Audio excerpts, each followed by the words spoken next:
Welcome to Movie Friends. My name is Seth. As a film lover, I love all forms of filmmaking, whether it be animation, live action, experimental stuff like Blue or Koyaanisqatsi, documentaries or found footage. It's all great. There is one area of filmmaking that is near and dear to my heart, and that is stop motion animation.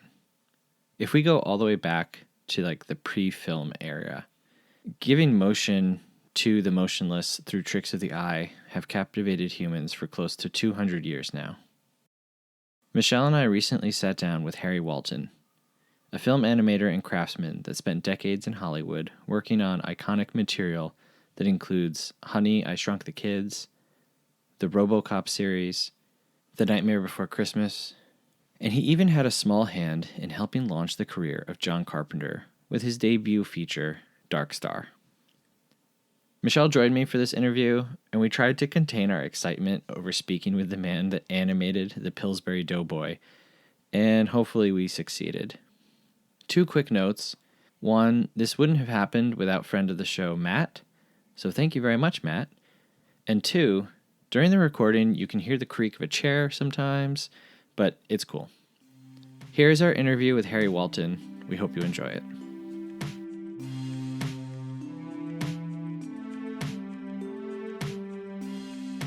I was saying earlier, we just covered Honey, I Shrunk the Kids on the show. Yeah. And both of us are big fans of practical effects. And, you know, obviously we live in a world where everything is computerized and digital, and we think that that has a place too. But growing up in the 90s, we still have a very soft spot in our hearts for the practical effects. And Michelle had a very extreme reaction to the film. Actually, you cried, right?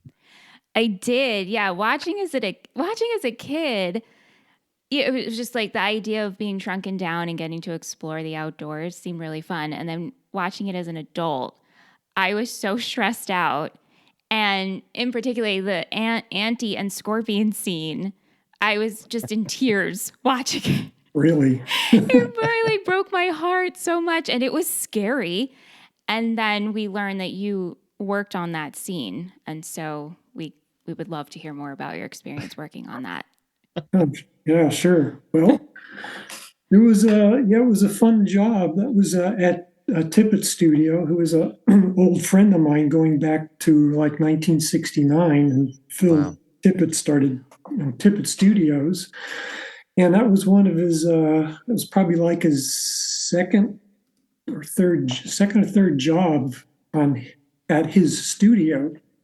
And so that was, we got that job, and there was 3 animators. Phil was one of the animators, I was one, and Tom Sanamon was the other animator. And he set up the miniature, the kids' backyard when they got shrunk down and they went into their back lawn into the grass. And so we set up, huge blades of grass and, the ground area. And then there was the Lego piece that was in the yard which this sequence happened around, where, when they were shrunken down as little kids, and then they like ran around by the Legos there, and the scorpion was trying to get them. Mm-hmm. And so we had the 2 scorpions made that were they were like 16 inches long. Oh, wow. And we had 2 setups going on. And so there was one setup where the scorpion was fighting with the ant, which is all a miniature setup. And then there was another setup that I was working on, which I was using rear projected images. So in other words, I would project, we had film of the live actors, reacting against like a scorpion that wasn't there. And then that image gets projected up in the studio with a special projector. It projects up frames of film, 1 frame at a time. That gets projected onto a rear projection screen. And on the other side of the screen, we see that image of the live action actors. And then in front of that projected image, we place the miniature animatable scorpion. And so frame by frame, we animate the scorpion moving a little bit. You advance the projector one frame so the live action moves. And so you have the scorpion married with the projected image of the live action in the background interacting with each other. So that's, rear screen process projection, it's called. And that's how that part of the sequence was done. Mind blown. It would be a tall order to ask you specifics, but for that sequence where you're animating, you're going frame by frame, do you have like a ballpark idea of how many frames you had to do? Yeah, you know exactly how many frames to do. Yeah, because you get a cut of the film in editorial of the live action sequence. So on the Moviola, we run the film and we have the live action of the shots, before our sequences, and we have the whole sequence live action on film. So we run that on the Moviola and we look at it and we get counts, and that's already cut. So scene, for example, scene one of the scorpion and people is 70 frames long, and then scene two is 60 frames long. So that's all an exact count. So we know exactly, what to animate to. It's all been predetermined by editorial from the production company. Wow. Yeah. I saw somewhere that you said since the age of about 8 that you wanted to work in animation. Now, were you thinking like hand-drawn animation? How did you kind of get into the stop motion stuff? Yeah, no, it wasn't hand-drawn animation. It was always puppet or stop motion animation that we call it. From like 7 or 8 years old, I remember watching, when I was a little kid, when I was back east in Long Island, New York, where I grew up. They used to have what they called $1 Million Movie on Channel 9. In fact, at that time, there's only like 6 channels on television, Sure. Channels 2, 4, 5, 7, 11, and 13 in Channel 9. And Channel 9 would run movies every week. And there I saw King Kong. And then later I saw Mighty Joe Young, which is 1949, the original. Yep. And then I saw what really interested me was the Harryhausen movies. Ray Harryhausen, who did movies like Seven Voyages Sinbad, Jason and the Argonauts, The Beast from 20,000 Fathoms, all those movies from the 50s and 60s and up until the 70s. Clash of the Titans was his last movie that he did. Yeah. And he was a big famous stop motion animator. So his films and King Kong and Mighty Joe Young got me interested as a kid. And then I had an 8mm movie camera a few years later, and I would do little home movies animating clay and other objects around the house. And that just progressed on to where I got, better and better, more sophisticated, and built, very sophisticated rubber stop motion models. And wow. Later on in 16mm, and then, of course, professionally in the business where I started in 1968 at the Clokey Productions on Gumby and David and Goliath. Wow. So as a kid or as a younger person, you're animating clay, and then that evolves into actually working on Gumby. Yes. Yeah. Wow. Yeah. That's pretty amazing. I noticed that you had a hand in 1974's Dark Star. Yes. Could you, this is just me being very, very, very curious, because I really love Dark Star, and it's had a bit of a resurgence in the last few years, obviously because of Carpenter's reputation as a great filmmaker, and people are kind of rediscovering it now that films are more available. How did you kind of get hooked up with that project, and what was your kind of contribution to it?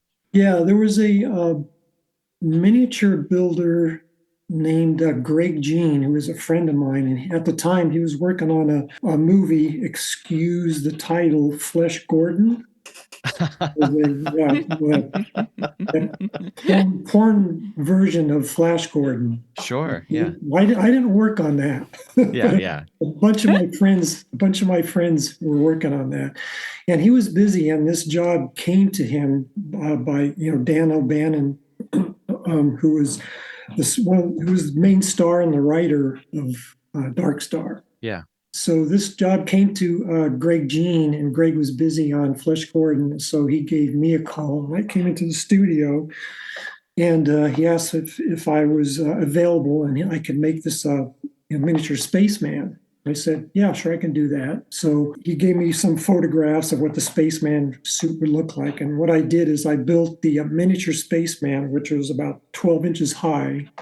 And he's the spaceman where you see long shots in the scene in the movie of the spaceship, and you can kind of see like one of the spaceman in the bubble on the top of the ship. You can see one of the guys. I don't remember which one it was. That was a miniature spaceman that I built. And then, of course, at the end, what happens is this ship blows up or something, and they go off into space, and the one of the actors goes on a plank, a piece of debris from the spaceship, and he's surfing in space. And he goes off into the distance, into the into the sun or whatever, and he kind of like explodes up. And anyway, that was all a miniature spaceman that I had built, for that sequence. Wow. Yeah. And what I did is I used a GI Joe as the basic model, and then I sculpted the spaceman suit over that in clay, and then I made a mold and then cast it in foam rubber, and then gave them the character with the suit to Dan O'Bannon and John Carpenter at their studio, and then they shot the footage. Wow, spaceman, yeah. That's awesome, and all because of Flesh Gordon. It wouldn't have happened. Yeah. So you're from Long Island? Yeah, I grew up in Hicksville, Long Island. Oh, very cool. Moved out to California when I was like 10 years old. Okay. 1958. Yeah, I'm from Port Jeff. Yeah, and I currently live in Center H. Okay, I'm not familiar with that. I lived in Hicksville, Long Island, and then we had relatives in Bethpage, Long Island, and Farmingdale. Oh, yeah. You go out to California, and you're making stuff. At what point are you encouraged by your family? Do you think this is a hobby, or are you dead set like this is what I'm going to school for? This is what I'm, are you trying to make connections early? Yeah, I was definitely encouraged by my mom. My dad was killed when I was like 5 years old, so I basically grew up without a father. Sure.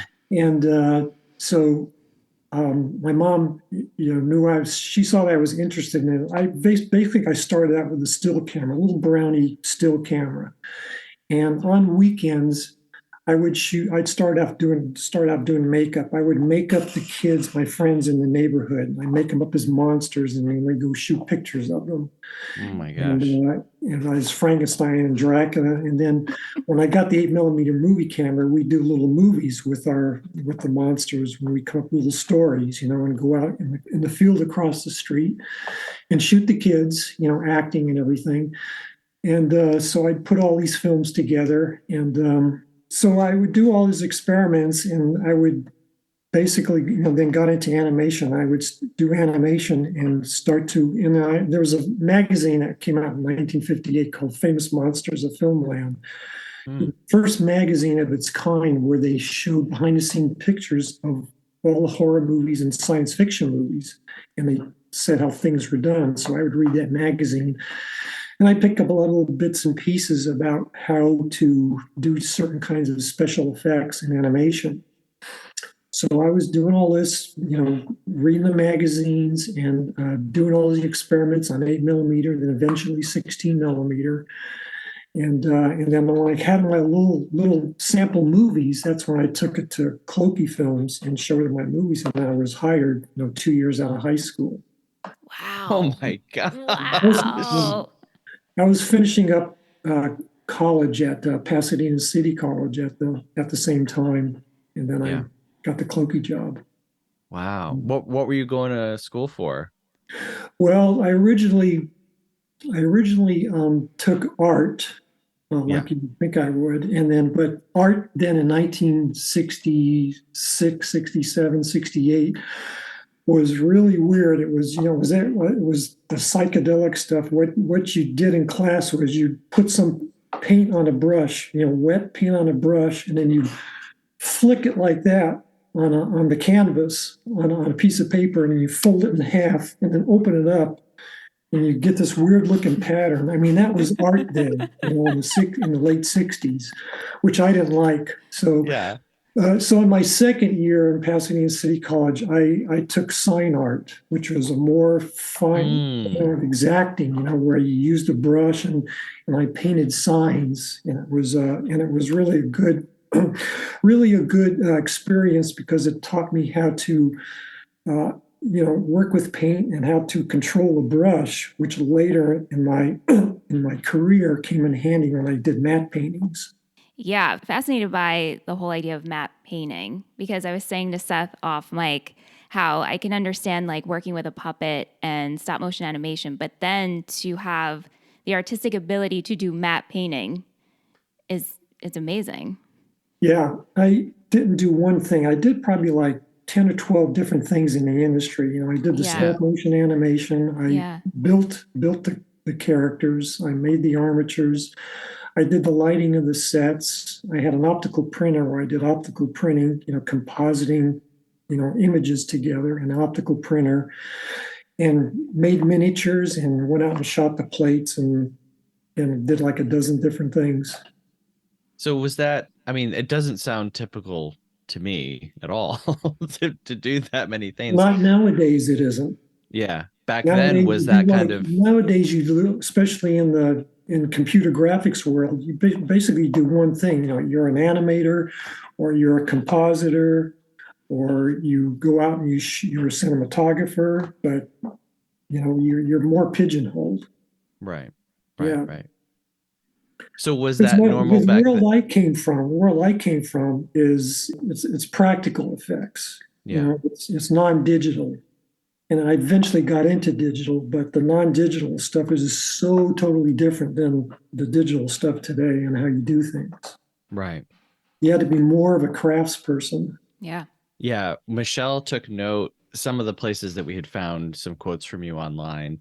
You mentioned having to deal with, and I don't know that this ever happened, but just the idea of an earthquake coming in and like moving things around on the set.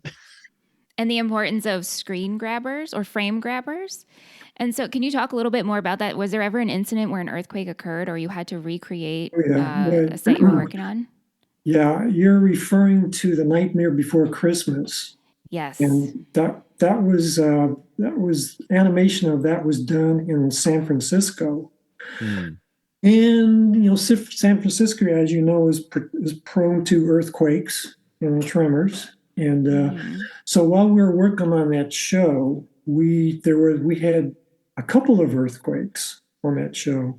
And actually, even at Tippett's studio, when I was there in Berkeley, we had a major earthquake there. What was that? It was like 1988 or something like that. That big earthquake where the top of the Oakland Bay Bridge, part of it collapsed. Oh my God. So anyway, we had those earthquakes, and fortunately, we had frame grabbers. And when we had when the earthquake happened, especially on A Nightmare Before Christmas, the sets would shift, and so basically, and that in the middle of a shot, we could be doing some of the shots were really long in that show, and there's like maybe 15 characters, so it could take 20 hours, if you start one day and you start 9:00 in the morning on a Tuesday and you don't finish till, 4:00 Wednesday the next day on a shot because there's so many characters and the scene might be like 20 seconds long. So there's all kinds of shots like that in that show. And at this one time, there's a big shot like that going on and the earthquake happened. And of course, the whole set shifted or the camera shifted or something in the middle of the shot overnight. So you come in, and unfortunately, we have the frame grabbers, which is I don't know if you know what a frame grabber is. I guess you do because you mentioned it, right? So feel free to explain. Yeah, please explain. Yeah. I actually don't know what a frame grabber is, so I would love for you. A frame grabber is basically a video camera that's set up next to the movie camera. That when we're doing animation for that show, the frame camera, you shoot a frame of film with the movie camera, you shoot a frame of film with the frame grabber. It's not a frame, it's video. And then you shoot, and it holds that in memory.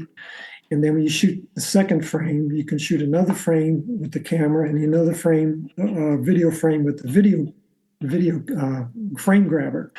So that you have that in memory. So if something happens, actually the animators use it to look at the performance of the character. They go to the frame grabber and they can play the previous frame and the current frame back and forth. And they look at the position of the character to see that that's how they wanted. That's the proper move that they want the puppet to do. So fortunately, because they had the frame grabbers, when they come in the next day and they turn everything on in the lights and they get ready to shoot and they look at the frame grabber and they can see that on the second frame that the whole set has shifted. Okay. But now they can get it back in position because of the frame grabber. They can go in and they can move the camera in the set and get it right back to where it's supposed to be. And then they continue on in the shot. So if it wasn't for the frame grabbers, it would have had to have been start all over on the shot. It wouldn't have been any good. Oh, gosh. MVP frame grabbers. I feel so stressed out. I know, me too. I'm like sweating thinking about that. But before the frame grabbers, I mean, there's nothing you could do if somebody came in. I mean, sometimes if you're working on like a Doughboy shot, and you're in the middle of the shot and you want to like take a break or go to lunch or something, and then somebody comes in and look at that cute little Doughboy, and they come onto the set and they move something, and then it's no good. It's ruined, and that's happened. Wow. No way. We've learned to put up barriers and signs that says hot set. Right. Yeah. I'd have to put up like a electrical fence. You touch, you get zapped. Yes. I was looking through the photos, the behind the photos that you had sent us. And I'm looking through and I'm like, wow, this is so cool. Wow, look, Jack Skellington. Oh, wow, look at this. Look at that. And then when I landed on the Pillsbury Doughboy one, I gasped out loud. Yeah, I did too. Yeah, which one did you gasp at? There's one that has Poppy in it, his sister. And yes. Yes. Yeah. You mentioned working with Phil Tippet. How did you guys kind of hook up? It was like 1969. I was still working at Clokey Productions on Davy and Goliath. At that time, also, the two other people, my friends that work with me, were Doug Beswick and Rick Baker, which I had mentioned. Sure. And Rick had gotten this is one of his first jobs. He had gotten this job making the octopus suit for a movie called Octoman. Mm-hmm. So Doug and I had rented a 1,000 square foot shop in Azusa, California, which was just 15 minutes away from Clokey Productions. So when we finished work at Clokey's, we'd go over to our shop in Azusa and we'd work on little projects. I was like building armatures and making little critters, and Doug was, working some of his stuff. And so one of the things so Rick Baker got this job doing the Octoman suit. So Rick knew we had the shop there.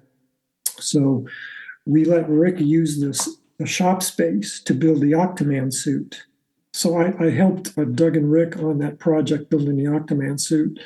When we had the suit finished, we had a big showing of the suit there. And then so a whole bunch of people came. And Phil was one of the persons that came. And Dennis Mirren came to the shop, Phil Tippet, and Tom Sherman. And so we had and Jim Danforth. So that's where I had originally met Phil. Was 1970 when we finished that Octoman suit, and Phil came to the studio and we had the showing of the suit.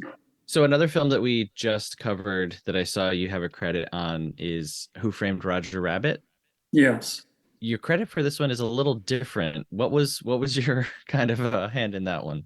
Well, it was very minimal. There was a scene in Roger Rabbit where Dr. Doom gets run over by a steamroller and he gets squished. Yeah. And then he comes up and he's all flat. He's flat like a pancake. and he's like wobbling around or something. And I don't remember what he did, if he walked out of the shot or if he fell down. But anyway, we built that, Tom Santamon and I built that character, which was about, I don't know, like about 18 inches tall. And we built it out of sheet copper, and then looking like the Doom character, wherever I forgot what the actor's name was. Christopher Lloyd. Yeah, Christopher Lloyd. Yeah. So we had photos of Christopher Lloyd and his costume and what he looked like, and we built that in miniature with the base. The base of it was thin copper with a little rubber coating, matching his suit and his face. And we just animated that, him coming up as a squished character. That was practical. No, it was stop motion animation. They did have a practical version of it. They had a full size one of it, which they may have used in a second cut. Yeah. We did the part where he raises up Holy off moly. the ground after getting run over by the steamroller, and animated it. Wow. Yeah. That's so cool. That's so really, cool. that is really cool. Wow, zowie. Yeah. It was crazy. So I noticed you didn't only work on the first Robocop, you did animation for all 3 Robocop films. I worked on the first Robocop, Robocop 2, and Robocop 3. I didn't do any animation. I had made some optical projection plates for their a dozen of their effect shots. Yeah, where the Ed 209 character was moving with live actors in the background. So I had made those rear projection plates for Robocop 3. But in Robocop 1, I was the cameraman for Randy Dutra. There was just basically two animators on that. It was Phil Tippet and Randy Dutra. And Phil made his own setups, and I made Randy Dutra's setups. In other words, I'd set up the camera with the stop motion character, and we had backgrounds and projected backgrounds again. I made all those setups and lit them and did the camera work for Randy. And then there was one sequence that I did do animation in, which when Ed 209 falls down the stairs, and he's on his back kicking and screaming. Yeah. So I did that shot. Oh man. 3 or 4 cuts there. And then in Robocop 2, there was like 8 of us animators on that because that was a huge show. And then I had my own whole sequence where I had set up my optical printer at Tippet Studios. I made all the rear projection, VistaVision rear projection plates.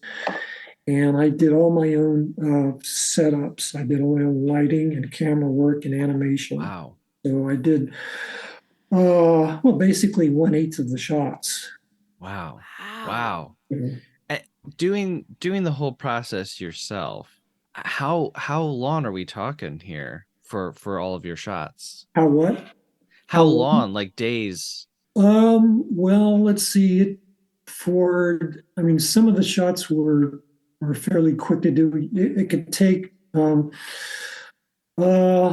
typically it could take like 4 or 5 days to do one shot, because if it's like on my shots, which were involved with rear projection, I would have to make the rear projection plate. Then I would go out on the set, and they'd set up the cameras, and you set up glasses to do splits, and you set up the rear projection screen, you set up the projector, project up the live action images, and then you got to get the Kane character in front, properly positioned in front of the rear projection screen with the camera. You have to do exposure and color density tests, which you don't see until the next day from the lab. Then if there's a split involved, you have to test the splits and make sure the lighting's all correct. And all that takes, could take like 3 or 4 days. And then on the 4th or 5th day, you actually do the animation, and it goes to the lab, and then you see the shot. So yeah, that's kind of the process. 3 to 5, maybe 6 days to do a shot from start to finish.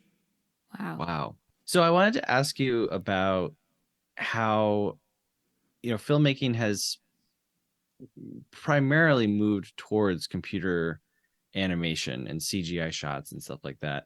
As someone who, worked for many years, and you worked in so many different departments and, very multi-talented, like you said, a craftsman. How do you feel about the transition to computer animation versus doing things by hand?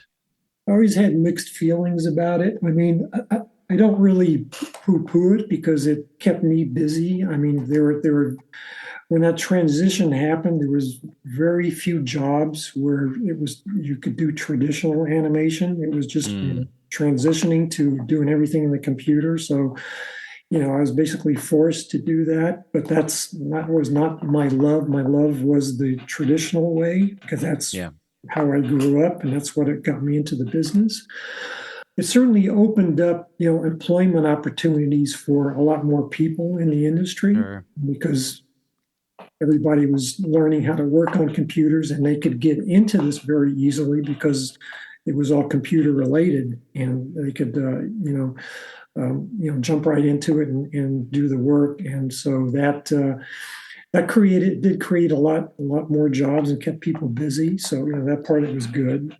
But I was never really a fan of it because that's not what I was really interested in. But Sure.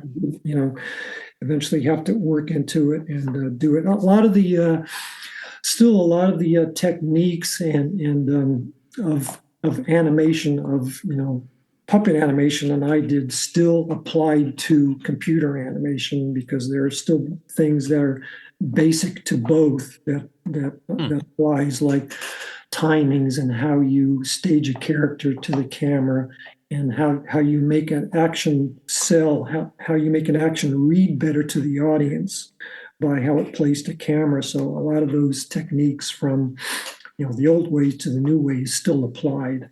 It's also very impressive to both of us that you were able to make that transition. I mean, as people who grew up, at the start of the internet and computers and all that stuff, I feel it's quite rare to find someone to make that jump.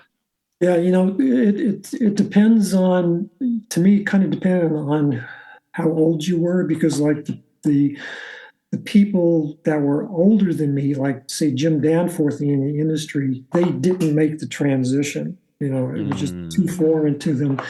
The animators that were younger than me, they transitioned, quite well.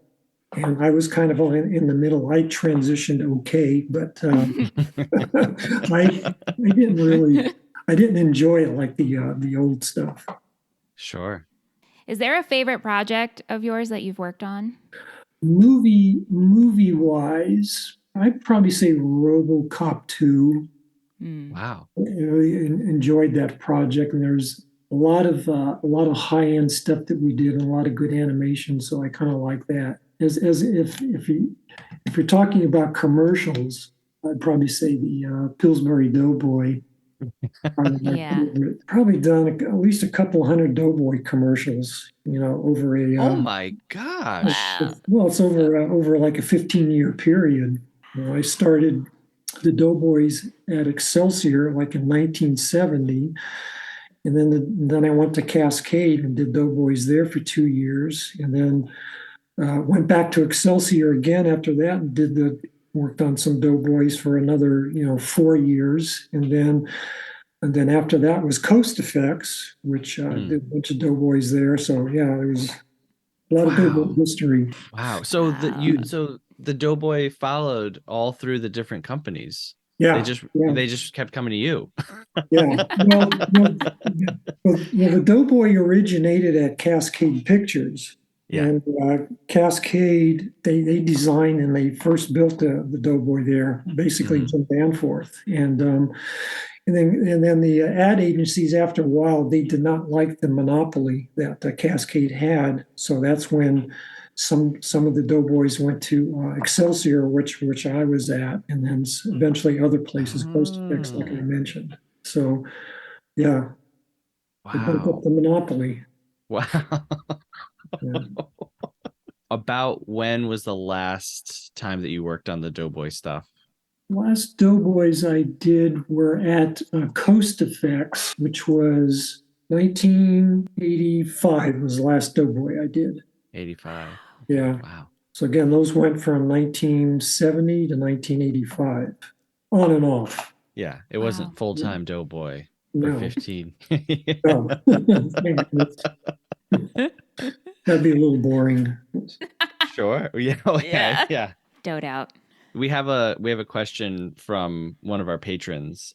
Sean wanted to ask you. He says, "I've always wondered if stop motion animators feel tedium, and if so, how they combat that in order to keep focused and continue on."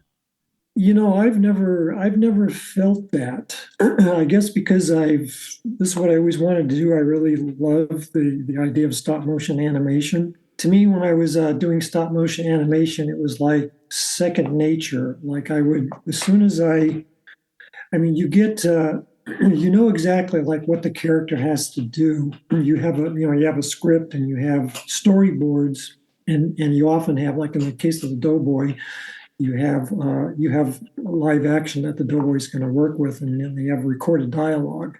But just in general, in stop motion, you have a plan, and you have a length of a shot, and you know what's going to happen. And sometimes you have film of live action where this character is going to work with. But at any rate, for me, it's kind of hard to explain, and you probably think I'm crazy, but as soon as I touch the character, and I know what the character is going to do, I become that character. I I'm like an actor. I'm acting for that character. And the hardest thing for me to do is the first frame of animation. The first to make the first move is always the hardest. Like, I know what this guy has to do, but it's like I'm a little apprehensive. But as soon as I make the first move, and then after that, it all flows, and I become that character. I can feel the performance. I can see it in my head. I know exactly what the character is going to do ahead of time, and while he's doing it. It's kind of strange, but no, it makes perfect sense. I think it's amazing. Yeah, I think it's amazing. Has there ever been a character that you've constructed that you're most proud of? I know Robocop we talked about, but one that you created that came from your mind. Probably one of my first characters that I constructed, which was for the movie The Legend of Hillbilly John. Okay, yeah. Legend of Hillbilly John, which was 1972. And that was a job at Excelsior that I worked on. And I had had the freedom to design and built that character. It was called Ugly Bird, was the critter who terrorizes people in this movie. He flew around. It's kind of like a part vulture and part demon bird. So I designed and built that whole character and animated it for that movie. So yeah, it's one of my favorite. I didn't really do very much character building myself. Probably maybe a dozen or so of these characters, but that was one that it was all mine, all my design and animation, where a lot of the other characters were sometimes designed by other people. Yeah, sure. Yeah, that's special. And the Hamburger Helper character, that was he was all my creation. The ad agency Needham Harper and Steers came to our company. I was working at Excelsior, and they said they had this product called Hamburger Helper, and they wanted a spokesperson, some little animated character to help sell the product. So I had done 8 different clay sculptures of different looking hand characters, different faces.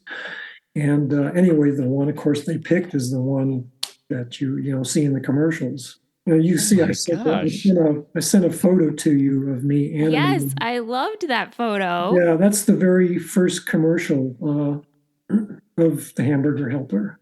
I have chills right now. Do we all have chills? We all have chills, right? That is. I didn't Oh realize my that gosh. you were also the designer for the hamburger. Yeah, I Wow. did, yeah, they had just they had given me just a drawing, Yeah. a simple drawing, which looked nothing like that. But they said it wanted it to be, actually they gave us not only a simple drawing, but they had a certain actor in mind, which was Buddy Hackett. Sure. Yeah. Buddy Hackett, the character actor. He was in that movie Mad World and other movies. Anyway, he was kind of a chubby guy, and he had kind of like a crooked mouth, and he was, puffy cheeks and little beady eyes. The actor. So I designed this. I took those characteristics and applied it to this Hamburger Helper character. So he's got the tiny little mouth, and then they used Buddy Hackett. They used his voice originally for this character when he's talking in the commercial. Yeah. So yeah. Wow. That's so cool. I can totally see that now that you said that. Wow. Yeah. It's like I've seen that little glove my whole life and Yep. had no idea that it was based on Buddy. Wow. We have another question from one of our patrons, Paul. He says, what do you find the most challenging aspect of the animation process to be? And are there any lessons that you feel you learned over time from that challenge? The biggest challenge to me was the physicality part of it. The long hours of in the concentration that's required to animate frame by frame and to know where the character is going, where he's been, what his performance is, and to know how much to move the character to get proper accents and all this in there. And so and when I speak of the physicality, it's like you have to, I got over the years kind of a bad back from working on this because you're leaning. You probably can't see me, but you're leaning over the set like this. 8, 10, 12, 14 hours a day leaning, manipulating its character and pushing it around. And so 20, 30 years of that. I had to go to a lot of chiropractors over the years. My back is fine now, but so that physical part of it was very challenging and very difficult to do. So when you're on set and you're animating, you're going frame by frame. Are you? And this might sound like a very stupid question, so I apologize. Well, no question is stupid. No question is stupid. Are you playing music? Are there people talking around, or is it just the animator, the camera, and the subjects?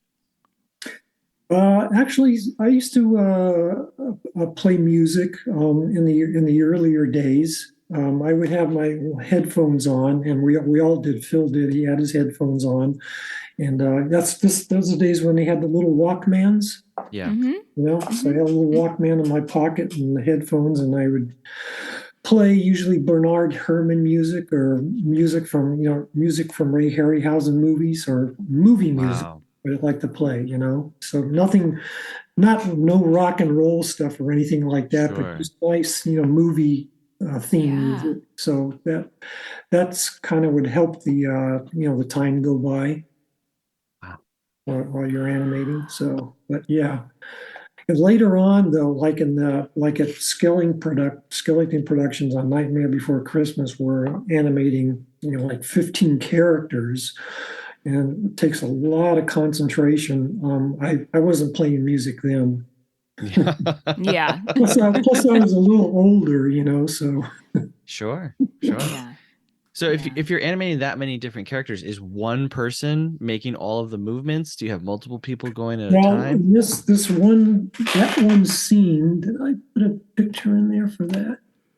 Oh no, I just have the me working on just the one character, Jack Skellington. Yeah. But Yeah. there's some of these other shots that I worked on where there's literally 18 characters, and so the main characters that were featured mostly by that were close to the camera, which there was like 12 of them. I was animating all those characters, and then the other 6 characters further away from camera in the background, that was animated by an assistant animator. So yeah, sometimes there was 2 animators on the shot when there was like 18 characters. And even that sounds small, right? The amount per capita in a scene. Yeah. Right. Yeah. Right. But the concentration is crazy to Yeah. to keep track of what the movements are of a dozen characters. It's crazy. I can't imagine. I mean, you have to have some kind of scene outline on paper. Yeah, exactly. Yeah. There's what we call animation sheets or exposure sheets. So, like for that show, we would, especially there's characters talking, so the dialogue of the characters are broken out in phonemes, frame by frame on animation sheets. So if the characters animating dialogue, like how to form the mouths based on how it's laid out on the animation sheets. And then also on the animation sheets, there are key timings, like the character has to hit this position at this frame, has to be here at this frame, and has to be doing a certain thing at a certain frame. All that stuff is written down and laid out frame by frame on animation sheets. Yeah, for complex shots like that. Yeah. Gee whiz. Yeah, I feel couldn't like do that now. I couldn't do that now at 75. No way. it would be such an odd mixture of moving frame by frame, and so it's not like it's flying by and you can't remember exactly where you were, but over a long enough period of time, like you're talking about 20 hours. After 20 hours, anything is going to start to kind of blur together. I feel like that'd be so hard. It's very impressive that anyone is able to keep that in their mind. Yeah, well, it comes again with a lot of years of experience and concentration. Yeah, patience too. Yeah, patience, exactly. To be in there. You got to have patience. Yeah. Yeah. Otherwise, you wind up smashing the character, hitting it, having a fit, Yeah. pulling your hair out. So I'm curious, after decades of working in film and loving film, where are you at with movies now? Are you checking out new stuff that's coming out? Are you watching old stuff from your childhood? Yeah, a little bit of everything. I mean, I don't go to the movie theaters, especially with, COVID and stuff, Sure. these days. But I have the big screen. We have the big screen TVs, and I have all the channels, and I watch a lot of different movies. I certainly favor science fiction and horror movies and fantasy movies, but I'll watch regular dramas and crime dramas and stuff. I like all movies, as long as they're good movies. They're well done. They have good stories and interesting characters. Mm-hmm. Comedies, so much I don't go for the comedy stuff. Oh yeah. No. I like serious dramas and science fiction type movies. There is an exception, though. I did like It's a Mad, Mad, Mad, Mad World. There are a few exceptions, but not many. All right. Well, Harry, thank you very much.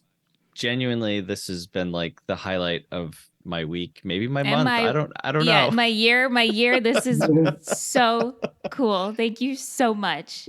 Yeah, sure. Thanks for having me. It was fun.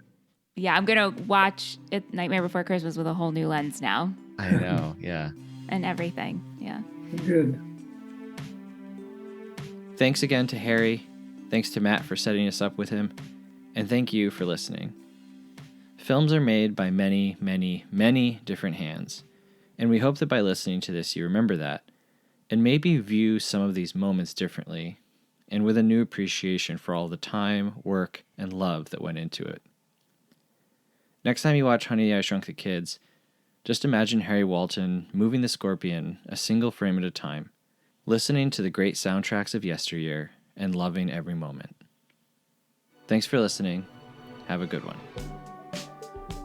Movie Friends is produced by Seth Vargas and Michelle Rubenstein.